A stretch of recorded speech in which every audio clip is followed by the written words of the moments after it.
የመካከለኛው ምስራቅ ፓሪስ በሚል ዝናዋ በየዓለም ጥጉ ዝናዋ ሲነገርላት የነበረችው ቤይሩት ዛሬ ላይ በጦርነትና በፖለቲካ ያለመረጋጋት መታመሷ በሁለት ሀገራት መካከል የዲፕሎማሲ ፍልሚያ የጦርነት አውድማ ሆና መቀጠሏ አነጋጋሪ ጉዳይ ነው። ሳዑዲ አረቢያ ለዓመታት ራቅ ብላ የተመለከተችውን የቤይሩት ፖለቲካ ዳግም ለመቆጣጠር በከፍተኛ ሁኔታ እየተንቀሳቀሰች ትገኛለች። ሳዑዲ አረቢያ ወደ ሊባኖስ ጉዳይ ዳግም የተመለሰችው በ2025 ጆሴፍ ኦውን ፕሬዝዳንት ሆነው ከተመረጡና ነዋፍ ሰላም ጠቅላይ ሚኒስትር ሆነው ከተሾሙ በኋላ የሂዝቦላን ትጥቅ መፍታት ጉዳይ በመንግስት ደረጃ በቁም ነገር መታየት መጀመሩን ተከትሎ ነው። በመካከለኛው ምስራቅ የሰላም ስምምነት ስም ሪያድ ከእስራኤል ጋር ትስስር ለመፍጠር የተሄደበትን ርቀት ሁሉ ገለል ብላ ስትመለከት ሰንብታለች። የተደረገው የተኩስ አቁም ስምምነት በኢራን የሚደገፈው ሂዝቦላን አለማካተቱ ደግሞ ለምን ያህል ጊዜ ሰላሙ ዘላቂ ሊሆን ይችላል የሚለው ጥያቄ በአሁኑ ሰዓት አንገብጋቢ ጉዳይ ሆኗል።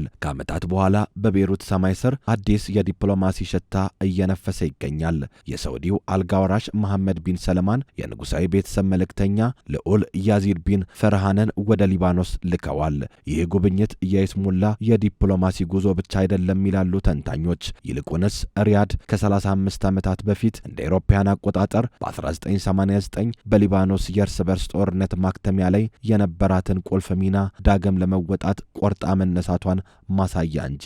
ሳዑዲ ሂዝቦላን ትጥቅ ለማስፈታት የ1989ን እዛው ሳዑዲ ላይ የታኢፍ ስምምነትን እንደ ዋቢ እየጠቀሱት ይገኛል ተብሏል። ይህ ስምምነት በሊባኖስ ያሉ ማናቸውም ኃይሎች ትጥቅ እንዲፈቱ የሚያዝ ቢሆንም ሂዝቦላ ግን ራሱን የመከላከል ኃይል ነኝ በማለት እስካሁን ትጥቁን እንደያዘ ይገኛል።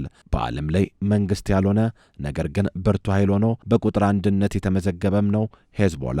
የሪያድ እምነት ግን ሊባኖስ በአንድ መንግስትና በአንድ ጦር ብቻ መመራት አለባት የሚልና የሚል ብቻ ነው። ይህ ደግሞ በአሜሪካና በመንግስታቱ ድርጅቶች ቻርተርም የሚደገፍ ነው። በትራምፕ አስተዳደር አደራዳሪነት የተገኘው የ3 ሳምንት የተኩስ አቁም ስምምነት ከመጋረጃው በስተጀርባ የሳዑዲ አሸማጋይነት ውጤት እንደሆነ ይነገራል። ይሁን እንጂ ስምምነቱ በወረቀት ላይ ሰፈረ የሰላም ተስፋ እንጂ መሬት ላይ ያለውን ሀቅ አላወጣውም በሚልም እየተተቸ ነው። የጥቃቱ ዋና ተዋናይ ሂዝቦላ በድርድሩ አለመሳተፉ ለተኩስ አቁሙ ፈተና እንደሆነ ይገለጻል። እንደ አብነትም በህዳር 2024ም ሆነ በቅርቡ በተደረገው የ10 ቀናትም ይሆን የ3 ሳምንታት የተኩስ አቁም ማዕቀፎች ላይ ሂዝቦላ ፈራሚ ያለመሆኑ ነው። በሌላ በኩል በደቡባዊ ሊባኖስ የእስራኤል ጦር የደህንነት ቀጠና ለማስፋት ወታደራዊ እንቅስቃሴውን መቀጠሉ ለተኩስ አቁም ስምምነቱ አዳጋች ሆኗል። ሂዝቦላም ቢሆን በኢራኑ ሁለንተናዊ መሪ አያቶላ አሊ ኻሜኒ ግድያ ማግስት ወደ እስራኤል የሮኬት ማዕበል በማውረድ ለየትኛውም የተኩስ አቁም ስምምነት እንደማይገዛ መግለጹ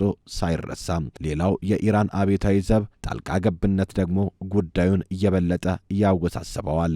እዚህ ላይ ነው እንግዲህ የሳዑዲ አረቢያ ዲፕሎማሲ እክል የሚገጥመው። ሪያድ በዋሽንግተንና በቤይሩት ቤተ መንግስት ድምፅ ቢኖራትም በጦር ሜዳው ላይ በሚንቀሳቀሱት የእስራኤል ጀነራሎችና በሂዝቦላ የጦር አዛዦች ላይ ምንም አይነት የማስገደጃ አቅም የላትም ይላሉ ተንታኞች። የሊባኖሱ ጠቅላይ ሚኒስትር ነዋፍ ሰላም እንደሚሉት የሂዝቦላ እንቅስቃሴ የሚመራው በቀጥታ በኢራን አብዮታዊ ጥበቃ ዘብ ነው። በ2026 ብቻ ኢራን ከ$1 ቢሊዮን በላይ ለሂዝቦላ ፈሰስ ማድረጓ ይነገራል። ይህ ደግሞ ሳዑዲ በሊባኖስ መንግስት በኩል የምታደርገውን የሰላም ጥረት ከባድ ያደርገዋል። ሊባኖስ የውክልና ጦርነት አውድማ እንዳትሆን የፈረንሳዊ ፕሬዝዳንት ኢማኑኤል ማክሮንና የአውሮፓ ህብረት መሪዎች ስጋታቸውን እየገለጹ ይገኛል። ፈረንሳይ የሊባኖስን ጦር ለማጠናከር ዓለም አቀፍ ድጋፍ ለማሰባሰብ ቃል ገብታለች። የአውሮፓ ኮሚሽን ፕሬዝዳንት ኡርሱላ ቫንዴር ሌየን ደግሞ ጊዜያዊ የተኩስ አቁም ብቻ ሳይሆን ዘላቂ ሰላም ያስፈልጋል በማለት ዓለም አቀፉ ማህበረሰብ እንዲረባረብ ጥሪ አቅርበዋል። ሳዑዲ አረቢያ